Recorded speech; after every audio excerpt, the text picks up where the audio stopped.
Dusting on the trail, memories soiled and pale. Footprints bend the blades of a stolen yesterday. Dusting on the trail, abandoned wishing well. A penny for your dreams, sparkling in the spring. Well of years, dry my tears. Oh, my dreams, crystal stream.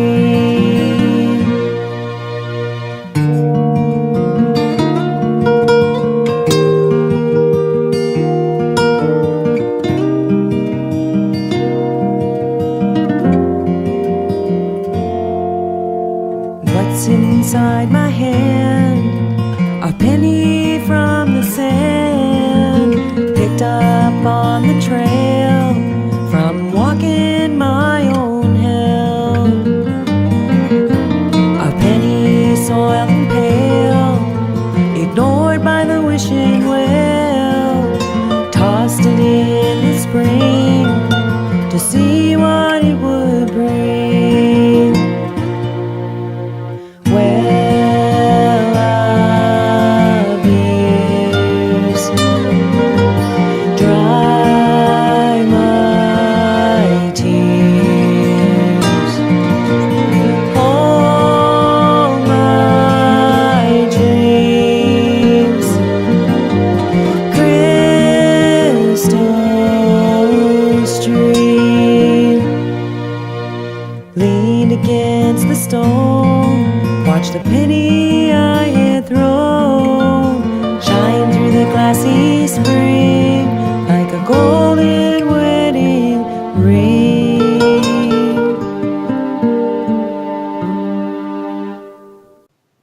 Hello, everybody. Welcome to It Matters Radio. It's Sunday, and that means it is time for our very special musical guest interview. You know, Sunday is just one of my favorite days. I look forward to it every week, as I know Carrie Hall does. Hello, Carrie. Hi, everybody. Welcome to It Matters Radio. We have a very interesting and very exciting guest tonight, or today, rather. This is Carla Bonnell. She is a country singer from good old Canada. She is celebrated for her earthy songwriting and style. And I love this quote, Carla. Carla Bonnell bridges the gap between the generations through lyrics, performance, and humor. So welcome to the show. Hi. And that's a hard thing to do, bridge those gaps. You got to bridge that. So Carla, how did you get started, and what drew you to country music in particular? Well, I think I got started probably when I was about 14, I think, and I just wanted to play the guitar really bad. I was a piano player, and I couldn't lug the piano to parties, so I had to find a different route to go. And there was nothing to do back in those days, and there was all you had was self-entertainment, whatever you could find. So I was always into actually rock, and I never really cared for country that much, but my dad, when I found my father, we met when I was about 15, 16, somewhere around there. He was a country music singer, and he put a little bit of a different spin onto a lot of his country. He kind of was, before his time, I think he was putting a lot of like rock elements into his country. And so I really, really liked what he was doing. And then I said, well, you know what? I said, I think I might give some of the songs, like Waylon Jennings and the more outlaw sounding music. I started giving those guys a chance and discovered, hey, it's really good music if I could get past the pop. I'm not very much of a pop fan. Right.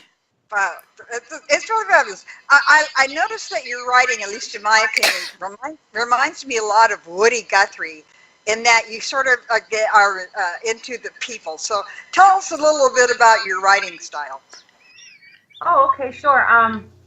Well, that for one is just a huge compliment. Thank you so much. You made me smile today. Yeah, a lot of my influence, I think, writing comes from folks like we had here in Canada, a gentleman named Stompin' Tom Connors. And he was the Canadian icon, and a lot of people to this day, he passed away in 2012, I believe it was. He was just a regular guy, and he hitchhiked all across this country, and he started writing very simplistic songs. And we started learning about things that we weren't learning about in school, and that, growing up underneath that, was a huge influence to me because I was learning things about our country that I didn't know because it wasn't in the books. Nobody talked about it. And he kind of bridged this huge country together in a way that we started to understand each other. And I started seeing the power of communication through music because you could tell a very long story in a very short period of time and still invoke some thoughtful feeling into it so that those who are listening would not just, want to argue about facts or whatever people like to argue about, because we know people who do like to argue. But you don't see that around, not at all. So it was more of an inflection to the inner person, being able to see your place in the world and how you wanted to present yourself. So that's kind of how I guess approach songwriting a lot of the times with the more folky type style when I write that way, because I like to be able to sometimes put myself in other people's positions and see if that was happening to me or if this was my experience, how would I feel about it, and can I translate that over to other people? It's quite intimidating, actually. Yeah, I can imagine. But you seem to have a touch on it because I love all your music. I wanted next after the break talk a little bit more about your music style. But you seem to touch the Woody Guthrie, and I just love that in you because it's so personal. Well, go ahead, Monica. I was just going to say the fact that the gentleman that you admired so actually lived in the areas, he experienced the areas, he knew what was going on. And even though they might not put it in the books, look what you're doing now. You're keeping it alive by expressing what's going on with you right now, just as he did then. And what you're experiencing. And that's a wonderful thing because music carries on forever. It really does. It's like an archived history, and it's so fun when you get to discover it, and hear somebody else, talking about something too and putting it into that format. It's like then you want to get to know them more. The person that, his name's J.P. Cormier, that produced this album with me, we had a lot of conversations about that, being able to translate something through music. And I thought one of the things that he said was pretty remarkable because he was talking about the fact that when you're communicating through music, it's about the song. Yeah. Because you go into the studio and people say, well, let's make it country or let's make it rock or let's get this sound and that sound.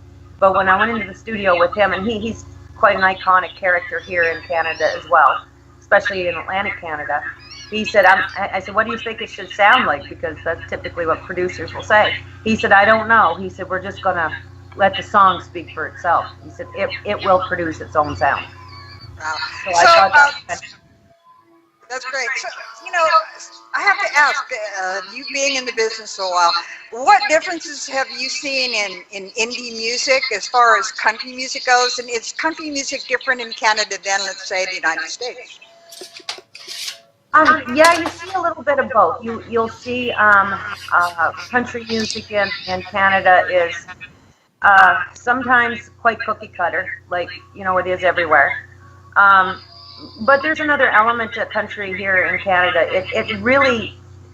It's funny because when you go to stick it into a genre, you don't know where to put your music because something like I'm doing is very easily transferable over into country music. Now, growing up in my generation, when I hear that CD of mine, I'm going, that ain't country music. I don't know what the heck it is, but it's not country. But there is a different type of flair in Canada towards country music. And it's kind of hard because country music on its own doesn't really exist in Canada. We've tried to do it. It doesn't seem to work. It more rootsy Canadian stuff seems to work. I'm not sure. It's quite a thing that Well, sociologists. Simon was saying that also when he was on the other day. Yeah, Yeah, that they have folk music, but it's more specific to a certain area. yeah, very much so. So, Carla, when you're out there out on stage and you see, let's say, a slightly hostile audience, how do you approach that? Oh, I start sweating first thing. I hear that. I usually try to. It's happened. I've actually had an experience last year when I first came back to the Maritime Provinces. I was just at an open mic and I was playing The Last Train, and there was a group of people sitting at the back of the room, and they were pointing, making fun of me and whatnot. And it is unnerving. It is, because it does distract, because as an artist on the stage, as a performer and an entertainer, you're always feeding off the audience back and forth. So when you get a negative energy that comes into that, it can throw you off your game. But I think I did okay, because I think it was, I just decided to find one person in the audience that I could find a smile from. And then I turned my attention towards those people, and then I gave it everything I got, because I wasn't going to be tore down, you know. Absolutely. That's great. That's great. You wrote a very interesting blog. I want to talk a little bit about that. I probably should talk about it after the break. But your blogs are wonderful. I love Making Your Mark. That's the name of one of your blogs. And you sort of kind of gave a kind of an advice type column. So what is important to you about your music? Oh, that is a really good question. I found that when I wrote this album, it was pieces throughout like a long period of time, and it just, you know, there was just little mirrors of time periods in this album.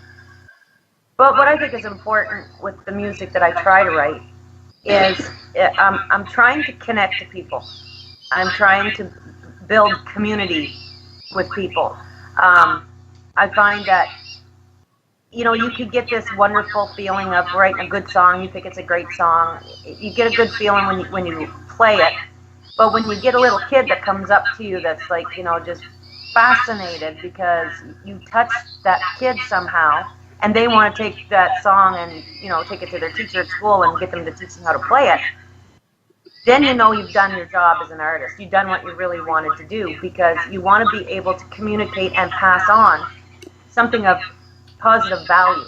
You know, even if it seems like a dark song a little bit, there's always that, you know, that yin and the yang. So it always, if the dark will pull out the light, you know, because it'll just make the light come. It has no choice. So when you do a little bit of a negative song, like The Last Train is not super positive in any way, and it's a very true story of our, and like our province is just on the verge of bankruptcy. You know, we don't even know what that means, and we've seen for the last at least 50 years, you know, families being separated. Like me and my husband right now, we were going to be separated for 6 months in distance. I'm staying here to continue on doing what I'm doing here in New Brunswick, and he's in Winnipeg. He's going back to Ontario, but we can't do it here. And that song's relevant for people, because a lot of families are facing that same thing. It's the call out west. You know, if there's a call at all in Canada, that's where it would be. Wow, That was a powerful song, though. I just loved it. I mean, and gosh, That almost didn't end up on the album. good. It should. It belongs there. And speaking of albums and CDs, I'd like to take a break now, play a little bit of Carla's music, and then I want to talk about her last CD, Liberator, and we'll talk a little bit more about her music. So let's take a break. Sounds We'll be right great. Here back. you go, folks. Enjoy.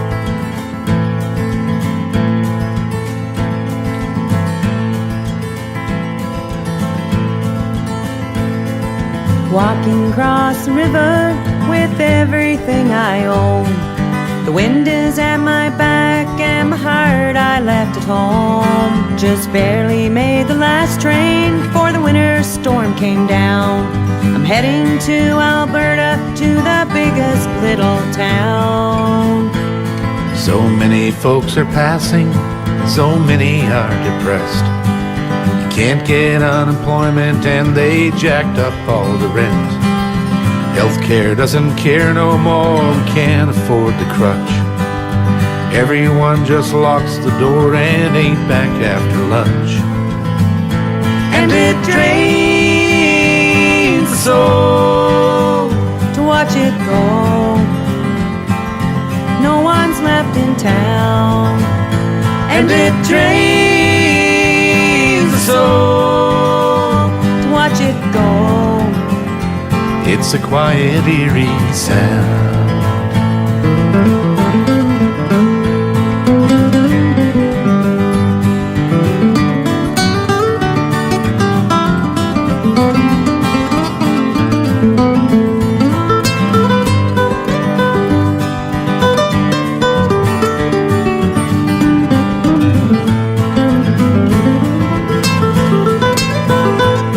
So many on this rundown train making the great escape. Tired faces full of fear and their eyes are full of ache. I think I'll take a visit to the home that I once knew. There's not a lot of people left, but I heard there's still a few. And it drains the soul to watch it go. No one's left in town. And it drains the soul to watch it go. It's quiet, eerie sound. And it drains the soul to watch it go. No one's left in town. And it drains the soul To watch it go. It's a quiet, eerie sound.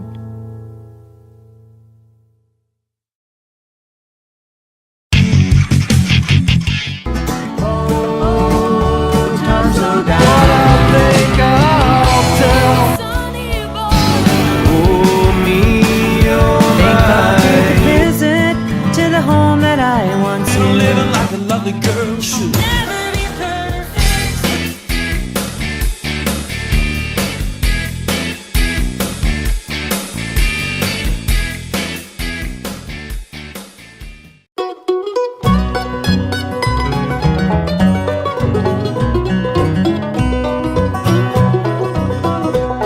They ask me, where do you belong? I say, I don't know. My mom, she is from Chippin', and my daddy's from Manto. So I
Matters Radio.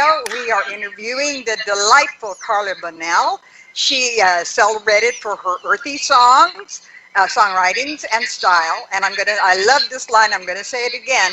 Carla Bonnell bridges the gap between the generations through lyrics, performance, and humor. So let's talk before we get to your album, your CD, Liberator. What kind of humor do you like to show your audience? Oh, it's usually pretty wacky. I never plan it. It's that good old maritime humor that'll come out, and I don't take myself too serious on stage. So there's always that glint in my eye, and I'm always looking for the next line that I can, pull. Especially if I'm on stage with some of my singing partners, I like to, take them off guard a little bit and get the audience laughing, and then kind of loosen them up a little bit too, so they can joke and have a good time. That's great. So, Liberator, let's talk about the CD. I think you have a copy of it you'd like to show our viewers, perhaps? Yes. All right, see if it is. Now, the artwork's pretty cool because my daughter-in-law, she did it. Did she? I was going to ask you who did that. Beautiful job. That is gorgeous. That is gorgeous. So, why did you name it The Liberator? Talk a little bit about the title of your CD. Well, that was the original song of The Calling. When that's one of the songs on the album, and I decided to change the title of The Calling to The Calling, and I took The Liberator for the album. And I lived inland for quite a while. Of course, like I said, I'm from the Maritimes, so I'm used to having access to the Atlantic Ocean. And living in Ontario, I lived there for about I lost track, but I was in Timmins 6 years and 3, I believe, in North Bay, and that's northern Ontario, so it's pretty remote. And I didn't have access to the ocean, and I had a Sheltie at the time, and he was getting sick. He was getting towards the end of his life, and he loved the ocean. And I wrote The Calling outside on my patio with him sitting at my feet because I couldn't get him to the ocean one more time. Oh. So I wrote a song for him. Oh, that's beautiful. Well, it's a great, I don't know if this is on the album or not, Distant Thunder. Talk a little bit about that, because that's a great song. Okay, that's off this album. Ah, cool. Very cool. Yes. Okay, this is Carla Bonnell. All right, I love it. Cool. This is Back to You. That was done in Nashville. And Distant Thunder was written by Sam Mullins. And I think they're registered under ASCAP BMI, and I got to choose some of the songs that I wanted on the album. Most of it is Christian inspirational, except Distant Thunder and Rhapsody of the Rain. And I love Distant Thunder because it reminded me of the Eagles. It had that 70s sound to it, and I'm crazy over that 70s sound. So I chose that one to put on there, and we had some awesome folks that played on there. Pat Buchanan played guitar. I can't even remember all the guys' names, and I can't even say Pat Buchanan. We had Mike Rarico, I think it is. He was on the piano. Greg Morrow on the drums, and he played a lot of studio stuff for Leonard Skinner. All right. So we were surrounded by a good bunch of people down there, and they were awesome to work with. And my backup singer on that CD is the one that actually was on Neil Young's CD as backup for his Harvest Moon album. Oh, really? Yeah, she was awesome too. Oh, you were in good company, yes. I certainly was, and I had a good time doing it. So, Carla, you have a fairly new band, I believe, Carla Bonnell and Family Tradition. You want to talk a little bit about the new backup and what's going on with that? And I believe you have a event coming up on the 28th. Do you want to talk about that? Yes. It's quite amusing, actually, because Family Tradition wasn't even planned to be a band. I had went to Amherst, Nova Scotia to visit my uncle. He is wicked on the guitar, and we played together like 20 years ago. And when I got down there, he invited me to go to a jam. That's all we were supposed to do, just jam with some guys that he knew. But he made me practice all afternoon with him. He said, "I want you to be good." And I'm like, "Okay, we'll do that." So then when I got down there, we played some tunes, and before I knew it, my uncle had, kind of been working going on behind my back. So anyway, we kind of got a local guy there that's kind of managing us, and he ended up putting this gig together for us. And then I just suddenly inherited a band that I didn't plan on having. So it happened, really. And I think two of the guys, Jim Steele and Larry Steele, Larry lives down towards Halifax. Jim lives in Amherst. But I do believe those two characters, they're great guys, somehow are involved with the band Lighthouse and Stitches in Time. They were kind of big bands from Nova Scotia roots somehow. I don't know the whole story, but I'm going to have to find out. I kind of felt silly to ask them because they look at me like I should know this, and I'm like, yeah, I know I should know this, but can't remember. So yeah, we're playing down there Saturday. Okay, so October 28th, and where is it going to be? So your fans know to come see you? Well, we're going to be at the Amherst Mall. It's 143 Albee Street, so it's the one with the Sobeys. So if you're coming off the highway, bam, it's right across from the McDonald's there and the A&W, easy to find. And yeah, it's from 1 o'clock till 3 o'clock in the afternoon, and it's being covered beautifully by Tantramar 107.9 Amherst. They do a beautiful job. I'm so proud that they picked me to promote like that. Let's talk a little bit about your radio show that you have going on. Because I think it's wonderful that you're supporting indie artists. Yeah, I thought it was very important. Like it's a struggle for indie because it's really hard to get heard, and we all know you can't live on exposure. Mm-hmm. So there's got to be something that had to be done. So I ended up doing Carla's Country Mile on another radio station that I was associated with for a brief period of time last year, and then things just kind of didn't work. So I had thought about it all winter, and I decided, well, I know a few people, maybe I'll just, in time, make a radio station. So what I had done is prepared a Facebook page with Hidden Gems Broadcasting. It wasn't supposed to be published. It just was supposed to sit there in a draft form till I was ready. And then when I was away from the computer and the phone, bam, it published. So I started getting all these messages from people like, what are you doing? I said, apparently, station. Sooner than I had planned. And Carla's Country Mile is kind of that centerpiece of the radio station because I used to bring people into my home, local bands. They would come play live off the floor. I had the equipment at the time and everything. We'd set up and we'd do that, and I'd go and do live venues. I still do the live venues when I can. I need a Wi-Fi connection. Of course, everybody knows that, right? Right. But that's where Carla's Country Mile came from. And it's not about country music. It's about walking the country mile.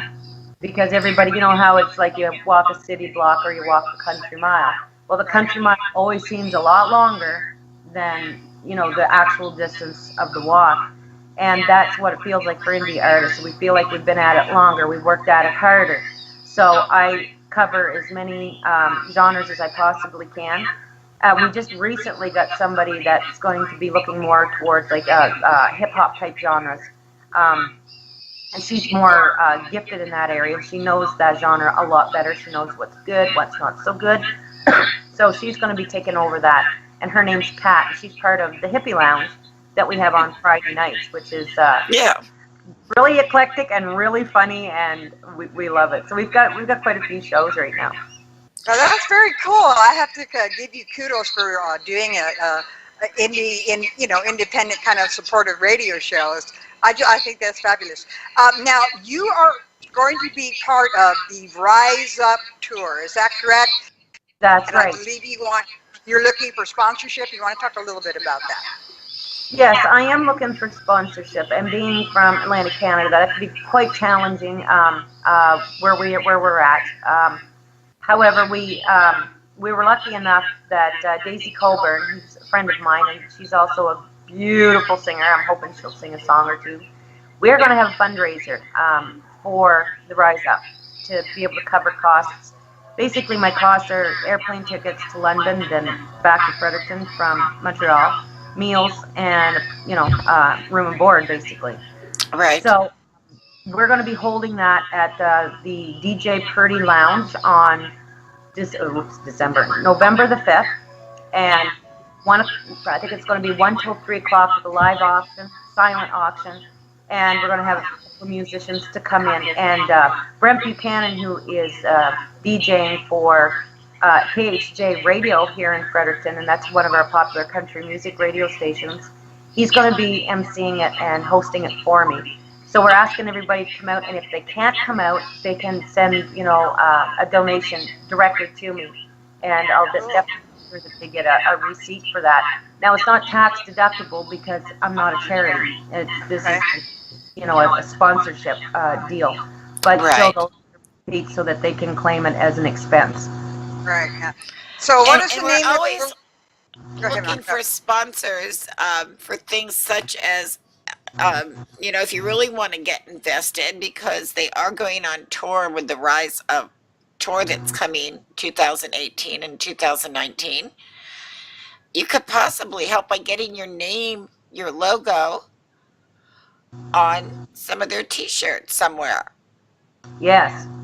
So that they could sell them, or caps.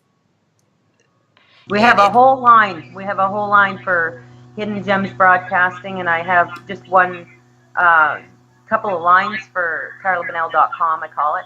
And we do have a line of merch that people can. We got beautiful watches with HGB on it. It's really nice. I want one. I know. I want one. I know. That always happens. So same with us when we had giveaways and such. We never ended up with any of it. Yeah. I want one. Oh. It's cool, but we can't have it. Oh well. So, Carla, where can we find your music? And you also have a website. Yes, you can get a hold of my music through my website at carlabonnell.com. And I was talking to another musician, and we agree. If you can buy direct from the artist, it's better for the artist, because they really do. iTunes and all these other stores, online stores, really take a lot from the artist. I mean, I was getting 11 cents on songs, from stores. Yeah. So you can directly order from me. I could give you a download link, or go to cdbaby.com and just type in my name, Carla Bonnell, because that's the one I prefer to use, is cdbaby.com. Okay, cool. That's very, order cool. Copies there too. That's very cool. So, what does Carla Bonnell like to do to relax? What's that? I knew you were gonna say that. I did too, but give us a hint. Okay, seriously, what I really like to do to relax? Don't laugh. I watch General Hospital. Well, why not? I'm you get lost to another world. About when I'm not doing something, I'm watching General Hospital. Right. It's nice. It's like fantasy that I don't have. It's not real. I can just get out into something so ridiculously unreal and not think. That's right. That's what I'm doing right now. Cool. One last question, Carla. We know that you have your radio show. What advice would you give to somebody trying to come up in the country or music world in Canada? That I get asked that question quite a bit, and I get more serious about it every time. It's you need to really, if you really want to do it, you've got to be a business person. You can't just be, an artist going, it's all about the art, and I don't care if I make a lot of money. Forget it. You're not going to go anywhere. Anywhere in life, you have to have a business mind. It's the way our economy works. It's the way that our structure works in the West and probably other parts of the world. You have to have a business mind, so you have to be able to take both of those parts, that artistic part and that business part, and you've got to manage yourself. Like everybody can look at Willie Nelson, look what happened when he handed over the reins to somebody else. He lost his empire. Yeah, that's so sad. Yeah. On your own. And you need help. You can't do it without a team. You'll burn yourself out. So that's why I signed up with Rosner Management Services, because there's a team. And I found it made a big difference because I'm not worn out trying to do everything by myself. Right. That's my advice for people. If you really want to take it seriously, you got to give it 110% and treat it like a business. That's very cool. And I hope that they'll check out Patreon Rise Up TV. Yes. because you can see many of the artists there. We've got some shows up. Actually, It Matters is there. And there's great information. And as little as $1 a month, you can help support an artist. Yes. And of Absolutely. course, if you have more than that, hey, Absolutely, what yeah. better thing to do? But at least check the site out, see what it's about. And I know the artists would really, really appreciate anything you can do for them. Yep. Thank you so much, Carla, for joining us. We appreciate it. We'd like you to keep in touch. You can send any new music to Monica at brinkman@mattersradio.com, and she will feature it on our shows 6 days a week, 7 p.m. Eastern. Have to throw that in, and our special show Sundays. But anyway, Carla, thank you so much, and we just love your music. Keep it up, because like I said, when I started listening to your music, I got Woody Guthrie, but I got you too, and you're amazing. Yeah. Well, thank you so very much, and thanks so much for having me. You're welcome, You're so- Carla. You take care, and we'll see you soon, okay? You come Yeah. in. Rise Up 2018. I'd love to see you. Right. Oh, too. Okay, bye-bye, Carla. Bye, Bye. Carla. Thank you. All right. What a great gal. Just Okay, fabulous. Carrie, Carla is a wonderful person, and she works so very hard. People don't see that part of it. Gosh, I know she's exhausted some days from Oh, I working can so imagine. diligently. She's not just working on her own craft, but she's Uh-huh. also spending so much time creating a place for other people to. Yes, like I said, I have to just give her kudos and kisses for doing what she does. The indie music support. That's so important. And Right. you know, we love doing what we do. We just want to tell people that are listening and watching us that we love what we do. And we will continue to do what we do because we love you, indie artists. That's right. Oh. And speaking of that, indie artists, let's hear a little bit more from Carla Bonnell. And Carrie and I will be back with you next Sunday with another great show. Bye-bye. Bye, everyone. Thank you.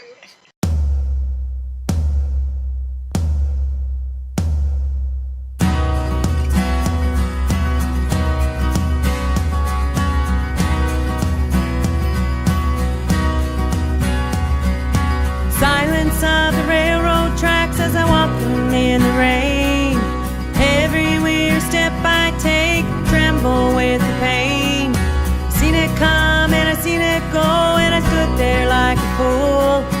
I watched the white boys in the night beat and torture you.